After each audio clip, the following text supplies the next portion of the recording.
Hi friends, welcome back to our channel. இன்றைக்கி நம்ம என்ன ரெசிபி பார்க்க போகிறோன்னா, ரொம்ப டேஸ்ட்டான கொத்தமல்லி சட்னி தான் பார்க்க போகிறோம்.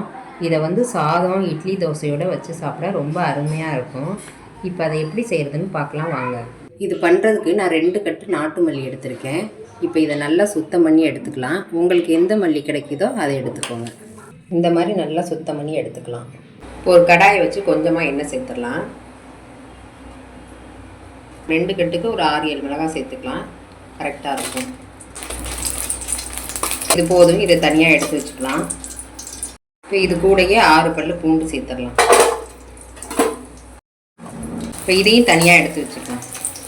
இப்போ இது கூடவே 2 ஸ்பூன் அளவுக்கு உளுந்து சேர்த்துக்கலாம். இப்போ இது கூடயே கொஞ்சமாக புளி சேர்த்துக்கலாம். இப்போ சுத்தம் பண்ணி வச்ச மல்லி இலையை சேர்த்துக்கலாம்.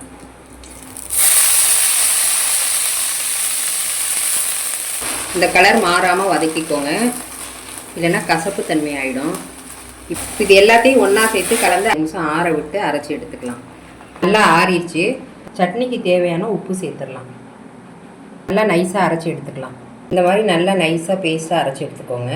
இப்போ தாளிச்சிடலாம். தாளிக்கிற கரண்டியை வச்சு நல்லா சூடானதும் கொஞ்சமாக நல்லெண்ணெய் சேர்த்துக்கலாம். நல்லெண்ணெய் சேர்த்து பண்ணால் நல்லாயிருக்கும். எண்ணெய் காஞ்சதும் 1 ஸ்பூன் கடுகு சேர்த்துடலாம். கொஞ்சமாக பெருங்காயத்தூள் சேர்த்துக்கலாம். இதை இப்போ சாதத்தோடு சாப்பிட்றதுக்கும் தோசை இட்லிக்கு சாப்பிட்றதுக்கும் ரொம்ப அருமையாக இருக்கும். இந்த வீடியோ உங்களுக்கு பிடிச்சிருந்தா லைக் பண்ணுங்கள், ஷேர் பண்ணுங்கள், கமெண்ட் பண்ணுங்கள். மறக்காமல் சாய் கிச்சனை சப்ஸ்கிரைப்